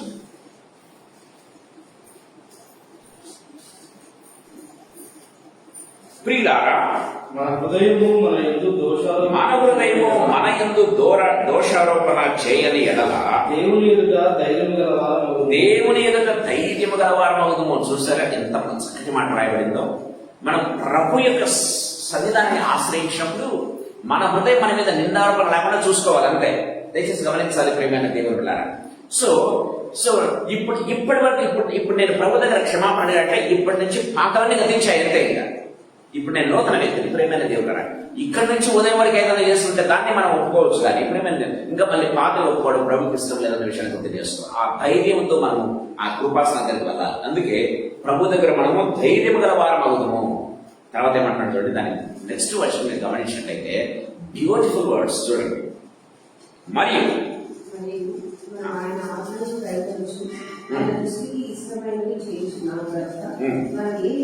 మనము ఏమి అడిగినను ఇవి దొరుకుతాయి అవి దొరుకుతాయి అని ఏమన్నా ఉందా? మీరు కొన్ని అడగండి కొన్ని అడగొద్దని ఉందా? మీరు ఏమైనా అడగండి అంటున్నాడు. చూసారా దేవుని వాక్యం అంత చక్కగా వ్రాయబడిందో. ఏదన్నా అడగండి. మీ హృదయం మీ మీద నిందారోపణ ప్రభుత్వంలో వెళ్ళినప్పుడు హృదయం మీద నిందారోపణ చేయకుండా ఉన్నట్లయితే దేవుని వాక్యం సెలవిస్తుంది, నువ్వేమన్నా అడగదు, I'm going to grant you that. ప్రియమైన దేవుడు దట్స్ వాట్. దేవుడు ఎంత ప్రేమ కలిగిన దేవుడు అంటే, ఆయన అంత ప్రేమ కలిగి మనల్ని పిలుస్తూ ఉంటే మన ప్రసాదం కూడా న్యూనత భావంతో ప్రభు దగ్గరికి వెళ్తూ ఉంటాం. ప్రసాద్ కూడా ఏదో పోగొట్టుకున్న వారిగా ఉంటాం. ప్రేమైన దేవుడు మీరు గమనించండి, ఎవరైనా వ్యక్తికి మనం సహాయం చేస్తున్నాం అనుకోండి, ఎంత సహాయం చేసినా, ఎంత మనము లేకపోతే ఆ వ్యక్తికి మనము పుషప్ ఇచ్చినా కూడా ఎప్పుడు దిగారపం వేసుకొని కూర్చున్నాడు అనుకోండి, ఎట్లా అనిపిస్తుంది మీకు? అరే వీరికి ఎందుకు సాయం చేస్తున్నాను అనిపిస్తుంది, అవునా కదా? వారి ముఖంలో సంతోషము తృప్తి లేకపోతే వీరికి ఎందుకబ్బా నేను సాయం చేస్తున్నాను ఇంతకాలం అమ్మా. సో అంటే దాని అర్థం అంటే పొందుకున్నటువంటి సహాయానికి అతృప్తి అనేది కనపడాలి, అకృతజ్ఞత అనేది కనపడాలి, లేకపోతే ఆ యొక్క ఏమంటారు ఫేస్ లో ఆ గ్లో కనపడాలి. ప్రేమైన దేవుడు అది లేకుండా ఎప్పుడూ పోగొట్టుకున్నట్టు కనపడ్డావు అనుకో, గాడ్ డజంట్ వాంట్ దట్. ప్రేమైన దేవుడు, అరే నేను ఎంత ప్రేమ చూపిస్తున్నా సరే, పరలోకాన్ని తీసుకొచ్చి ఆ వ్యక్తి దగ్గర పెడుతున్నా సరే, అయినప్పటికీ కూడా ఏదో పోగొట్టుకున్నట్టుంటే ప్రభుని చాలా బాధపెట్టిన వారం అవుతాం అన్న విషయాన్ని దేవుడు చాలా క్లియర్గా మాట్లాడుతున్నట్టుగా మనం చూస్తాం. నేను వల్ల సాయంకాల సమయంలో ప్రభుత్వంతో మాట్లాడుతున్నాడు. మన తరగతి పరలోకంలో మనం నడిచే కృపణ దేవుడు ఇస్తున్నాడు, బంగారు వీధులు నడిచే కృపణ దేవుడు ఇస్తూ ఉన్నాడు, ఆయనతో ఉండే భాగ్యాన్ని ఇస్తూ ఉన్నాడు. ప్రేమైన దేవుడు వెళ్ళారా అది ఇప్పుడు కూడా మనం గుర్తు చేసుకోవాలి, దాన్ని బట్టి మనం ఆనందించాలి. అందుకే ఆనందించి ప్రభునందు మరలా చెప్పుతున్నాం, ప్రభునందు మీరు ఆనందించి మనం ఆనందించే వారంగాను సంతోషించగల మన ముఖాన్ని బట్టి ప్రేమైన దేవుడు ఇతరులు సంతోషించాలి. ప్రేమైన దేవుడు వెళ్ళారా కొన్నిసార్లు నాకు అనిపిస్తావు, నేను ఒక వ్యక్తి దగ్గరికి, అంటే బాగా బాధలో ఉన్నటువంటి ఒక వ్యక్తి దగ్గరికి ఏదో ఆదరిద్దామని నెల నక్షలు గమనిస్తుంది, కానీ ఆ వ్యక్తి మాట్లాడిన మాటలు చూస్తే అసలు నేను ఆదరణ పొందాల్సి వచ్చింది. ప్రియమైన దేవుడు అంటే అంత కృంగుదలలో ఉండి కూడా అతని ఫేస్ లో ఏదో పోగొట్టుకున్నారని కానీ, లేకపోతే ఏదో నన్ను దేవుడు మోసం చేశాడని కానీ, లేకపోతే నన్ను అందరూ కూడా తృణీకరించారు ఏమాత్రం లేదు. ప్రియమైన దేవుడు యోగులాగా యోగం ఏమంటాడు తెలుసా? దేవుడు ఇచ్చాడు, దేవుడు తీసుకున్నాడు అన్నాడు. ప్రియమైన దేవుడు మనం గమనించినట్లయితే యోగ ముఖంలో ఏమైనా వికారం కనబడిందా? యోగ ముఖంలో ఏదైనా కృంగుదా కనబడిందా? యోగ ముఖంలో ఏదైనా శరీరం కూడా ఆయనకు చీలిపోయిందని బైబిల్లో రాయబడింది. అయినప్పటికీ కూడా ఏమంటున్నాడు గమనించినట్లయితే యెహోవా ఇచ్చెను, యెహోవా తీసుకున్నాడు, దేవుడికి మహిమ కలుగును గాక. ప్రియమైన దేవుడు అలాంటి స్థితిలో మనం ఉన్నట్లయితే దేవుడు మన కోసం ప్రియమైన దేవుడు ఏమైనా చేయలేడా? యోగుకు చేసినటువంటి దేవుడు మనకు చేయలేడా? ప్రియమైన దేవుడు యోగును మళ్ళీ ఎంత హెచ్చించాడో మనకు తెలుసు కదా, రెండంతలుగా దీవించాడని బైబిల్లో రాయబడినట్టుగా మనం చూస్తున్నాం. కానీ ఎప్పుడు కూడా కృంగిపోయిన ముఖంతో కనపడవుతుంది, ఎప్పుడు కూడా ఏదో పోగొట్టుకున్నట్టుగా మనల్ని చూసి ఇతరులు ధైర్యం తెచ్చుకోవాలి, మనం చూసి ఇతరుల విశ్వాసంలో బుద్ధి పొందాలి. నువ్వే కృంగుదల ఉంటే అరే విశ్వాసం చేసే వద్దురైనా మనం కూడా ఏడాల్సి వస్తే ఎప్పుడు అనే స్థితి ఇతరులకు కలగజేయకూడదు. ప్రియమైన దేవుడు మనం చూసి ఇతరులు విశ్వాసం నుండి వచ్చే రీతిగా మనం ధైర్యంగా ఉండాలి. వాళ్ళరా మన దేవుడు ఎవరు కదా? నాకు అనిపిస్తే కొన్నిసార్లు ప్రవీణ్ పగడాలు మాట్లాడుతుంటాను కొన్నిసార్లు చాలా నేను ఇక్కడ డెల్లాస్ లో నేను అడుగు పెడుతున్నాను, ఇది ఎవరిది, ఇది మా నాయనది అని చెప్తున్నాడు యాక్చువల్లీ కదా. అంటే ఆ ధైర్యం వేరు అనమాట, ఆ ధైర్యం వేరు. ఇది నా తండ్రిది, ఇది నా నాయనది, నాయన నాకు ఇచ్చాడు, ఆ సంతోషం ఆనందం మొహంలో కనపడాలి. ప్రేమైన దేవుడు దేవుని వాక్యం చాలా క్లియర్గా మాట్లాడుతున్నట్టుగా మనం చూస్తాం. ఈ సాయంకాల సమయంలో మన జీవితాలను ప్రశ్నించుకున్నాం. ప్రియమైన దేవుడు సో చివరి మాట చెప్పిన ముగించాలని ఆశపడుతున్నా. రోమిలకు రాసిన పత్రిక 10వ అధ్యాయం 13వ వచనం చదువుకుందాం. రోమిలకు రాసిన పత్రిక 10వ అధ్యాయం 13వ వచనం.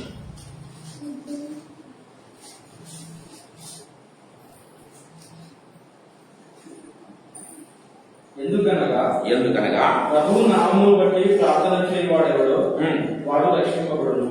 ప్రభువు నామమును బట్టి ప్రార్థన చేయవాడెవడో వాడు రక్షింపబడును. ఆ నామాన్ని ఉపయోగిస్తే చాలంట. ప్రేమైన దేవుడు ప్రభువు నామమును బట్టి ప్రార్థన చేయవాడెవడో వాడు రక్షింపబడను. దేవుని వాక్యం చాలా క్లియర్గా మాట్లాడుతున్నట్టుగా చూస్తాం. So that name it self like God ఏంది, అది ఒక మనకు ఆశ్రయదుర్గం, ఆశ్రయపురం అన్న విషయం గుర్తు చేసుకోవాలి. ఇప్పుడు వాళ్ళ బైబిల్లో ఆశ్రయపురాలు 6 దేవుడు ఇచ్చాడు. ఒక వ్యక్తి ఎంత తప్పు చేసినా సరే ఆశ్రయపురంలోకి వెళ్తే వేరొకడు వారిని చంపేదానికి ఆస్కారం లేదు, అసలు చంపకూడదు, అసలు చంపితే నేరం అవుతుంది. అసలు ప్రేమైన దేవుడు ఆశ్రయపురంలోకి వెళ్తే చాలు కదా. 6 ఆశ్రయపురాలు ఉన్నాయి కదా. బైబిల్లో దేవుడు కావాలని ఉంచాడు ప్రేమైనది. ఎవరైనా తప్పు చేసినప్పుడు వానికంటూ వెళ్ళి అక్కడికి వెళ్ళి ఆశ్రయపురంలోకి వెళ్తే చాలు ప్రేమైన దేవుడారా.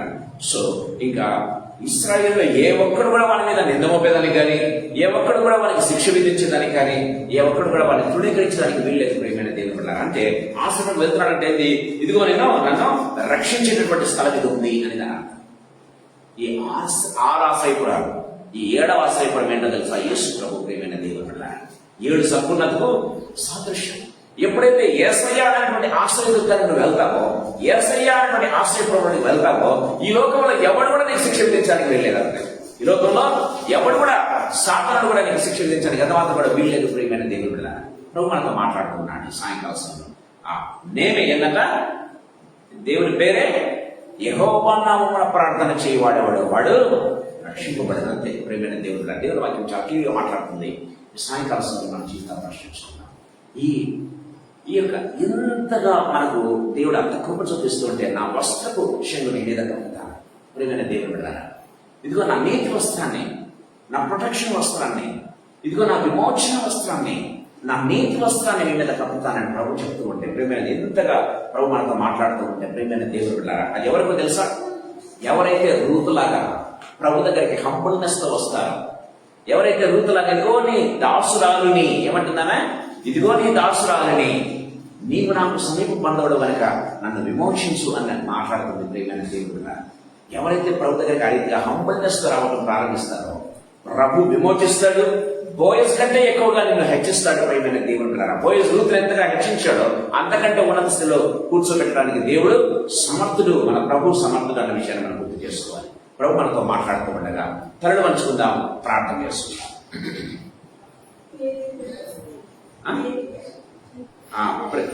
ప్రేయర్ రిక్వెస్ట్, డెప్యుటేషన్, ఇంకా ఏమైనా ప్రేయర్ రిక్వెస్ట్ అంటే చెప్పండి, ప్రార్థన చేద్దాం. ప్రభాతి రాయచోటికి ట్రాన్స్ఫర్ అయింది. యాక్చువల్లీ దయచేసి ప్రార్థనలు పూర్తి చేసుకోండి. యాక్చువల్లీ గడివేపులకు ట్రాన్స్ఫర్ అయినప్పటికీ కూడా తిరిగా రాయచోటికి వేశారు. ఎందుకంటే మనకు పొలిటికల్ బ్యాక్గ్రౌండ్ లేదు కాబట్టి, ఓకే, పొలిటికల్ ఎవరిని ఆశ్రయించలేదు కాబట్టి. కానీ దేవుడు కృపగల దేవుడు, ఆయన తన కార్యాలు చేస్తాడు. సో నమ్మకంతో విశ్వాసం. నేను కూడా ప్రభు చిత్తం అయితే రేపు నైట్ విజయవాడకి వెళ్ళాలని ఆశపడుతున్నాం. దయచేసి ప్రార్థనలో పూర్తి చేస్తాను. కమిషన్కి వెళ్ళి అప్లికేషన్ ఇవ్వాలని ఆశపడుతున్నాం. దయచేసి ప్రార్థనలో పూర్తి చేస్తాను. ఇంకా ఎనీథింగ్ ప్రేయర్ రిక్వెస్ట్? ఓకే, ఇంకా ప్రార్థన చేస్తాం. జీవగల తండ్రి యేసుక్రీస్తు ప్రభువా, మీ పాదములకు మృక్కుతూ మీ పాదములకు కృతజ్ఞతాస్తుతులు స్తోత్రాలు చెల్లిస్తున్నాం ప్రభువా. ఈ సాయంకాల సమయంలో ప్రభువా, నా దేవానైనా తండ్రి ప్రభువైనా రూత్ ఏ రీతిగా తండ్రి ప్రభువైనా బోయజ్ యొక్క చెంగు కప్పమని తండ్రి ఏ రీతిగా అడిగిందో యేసు ప్రభు, ఆ రీతిగా ఇదిగో మేము మీ సంతానానికి మేము వస్తూ ఉన్నాం యేసు ప్రభు.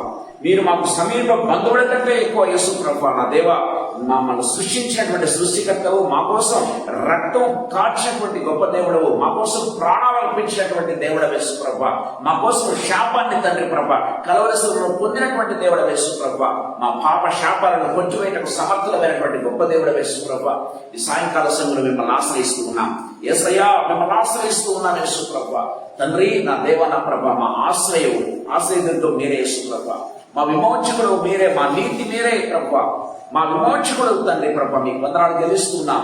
ఈ సాయంకాల సమయంలో దయచేసి ప్రభ మమ్మల్ని అందరినీ కూడా మీ రక్తంలో మరొక్కసారి కడిగి పవిత్రపరిచి ప్రభ, మీ కృపాసనముల దగ్గరికి ప్రభ, మీ సన్నిధానంలోకి ధైర్యంగా ప్రవేశించే కృపను మాకు అందరికీ ప్రసాదించండి నాయన. ధైర్యంగా మీ సన్నిధానంలో అడిగే గొప్ప కృపను మీరు మాకు ప్రసాదించండి తండ్రి. ఎప్పుడు న్యూనత భావంతో కాదు, కానీ మీ కృపాసనంలో తండ్రి ప్రభ ధైర్యంగా మీ పాద సన్నిధికి వచ్చే గొప్ప కృపను మీరు మాకు ప్రసాదించండి నాయన. తండ్రి ప్రభ, మీ వాక్యములో సెలవిచ్చినట్లుగా యేసు ప్రభ, మేము ధైర్యంగా మీ కృపాసనం దగ్గర చేరినప్పుడు మీరు ఏమి అడుగుతారో అది మీకు దయచేయబడుతుందని మీ వాక్యం సెలవిస్తుంది. ఇదిగో మేము ఆయన ఆజ్ఞలు గైకొనుచున్నాం కనుక మీరు ఏది అడిగినో మీరు ఆయన వాడు పొందుతారని వాక్యం సెలవిస్తుంది యేసు ప్రభ. ఈ సాయంకాల సమయంలో ప్రార్థన చేస్తున్నాం, కృపను అనుగ్రహించండి తండ్రి ప్రభనైనా.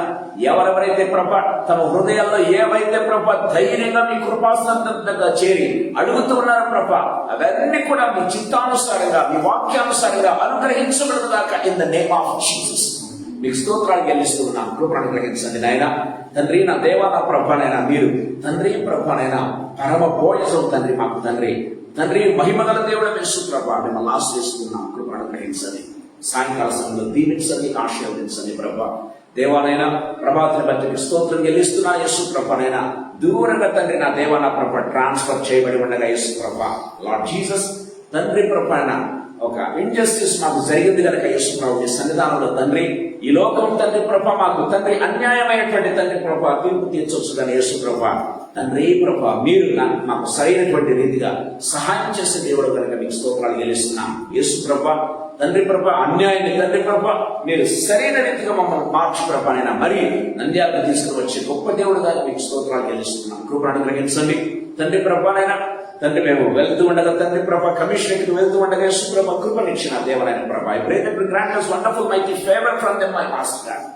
తండ్రి ప్రభానైనా జరిగిన అన్యాయాన్ని తండ్రి సంపూర్ణంగా తండ్రి తీపి నా దేవ నా ప్రభానైనా మాకు నీతిమంతులు న్యాయవంతులు మీరు కనుక తండ్రి మీరే న్యాయం చేయవలసిందిగా బ్రతిమలాడుతూ ఈ కృపాసనాన్ని మేము ధైర్యంగా మేము వస్తున్నాం. యేసు ప్రభ కృపను అనుగ్రహించండి.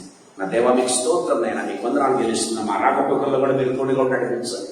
ఇంకా తండ్రి ప్రభ ఇక్కడ చేరిన ప్రతి బిడ్డ ఆన్లైన్ లో ప్రతి బిడ్డ ఏమేమైతే ప్రభ వారి హృదయాల్లో తండ్రి ప్రభ మనం అడుగుతూ ఉన్నారో ధైర్యంగా యేసు ప్రభ కృపనిచ్చి నా దేవనైనా అవన్నీ కూడా మీరు తీర్చవలసిందిగా బ్రతిమలాడుకుంటున్నాం. మీ చిత్తములో తండ్రి ప్రభ నెరవేర్చవలసిందిగా బ్రతిమలాడుకుంటున్నాం. నా దేవ నా ప్రభని ప్రియ కుమార్తె నా దేవ నా ప్రభనైనా లార్డ్ జీసస్ తండ్రి ప్రభనైనా బట్టి మీకు స్తోత్రాలు చెల్లిస్తున్నాయి. యేసు ప్రభ కృపను అనుగ్రహించండి. శ్యామలను బట్టి మీకు వందనాలు యేసు ప్రభ. మీకు అధికమైన కృపలు తండ్రి కనపరిచి ప్రభ నా దేవ నా ప్రభనైనా లార్డ్ జీసస్ నైనా తండ్రి ప్రభనైనా ప్రతి విషయంలో తండ్రి ప్రభ సత్య విషయంలో మీరు చేసిన కృపనంతటిని బట్టి మీకు స్తోత్రం చెల్లిస్తున్నాం. క్షేమకరంగా మా మధ్య వచ్చినందుకు మీకు వందనాలు చెల్లిస్తున్నాం తండ్రి. దాని పర్యవసానం కూడా ఏమీ లేకుండా నార్మల్ రిపోర్ట్స్ వచ్చిన విధానాన్ని బట్టి మీకు స్తోత్రం చెల్లిస్తున్నాం.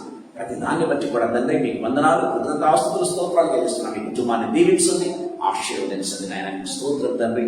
Thank you. I praise lord Jesus. Pastor సన్నిధానంలో గుర్తు చేసుకుంటున్నాం. యేసయ్య పంటి నొప్పి సంపూర్ణంగా తొలగించండి. యేసయ్య నీ ప్రియదాసులు తండ్రి ప్రభ నోటి చేత రేపటి దినమందు ప్రభ స్తుతిగానాలు పాడాలని ప్రభ చేయొచ్చులో కృపను అనుగ్రహించండి. నా దేవ నా ప్రభ తండ్రి దేవ పంటి నొప్పిని సంపూర్ణంగా తీసివేసి సంపూర్ణంగా తొలగించి రేపటి దినమందు ప్రభ ఫైర్లో పార్టిసిపేట్ చేసి గొప్ప కృపను మీరు ప్రసాదించండి నాయన. కుటుంబాన్ని దీవించండి, ఆశీర్వదించండి ప్రభ. మీకు స్తోత్రాలు చెల్లిస్తున్నాం. నా దేవ నా ప్రభ ఉన్నత తండ్రి ప్రభ లార్డ్ జీసస్ మంచి తండ్రి ప్రభ నా సీట్ మీరు అనుగ్రహించండి. మీ చిత్తానుసారమైనటువంటి తండ్రి కాలేజ్ మీరు అనుగ్రహించండి. అదే రీతిగా తండ్రి నా దేవ నా ప్రభనైనా లార్డ్ జీసస్ నైనా ఇక్కడ చేరిన ప్రతి బిడ్డను తండ్రి రాజాలను గుర్తు చేసుకుంటున్నాం తండ్రి ప్రభనైనా.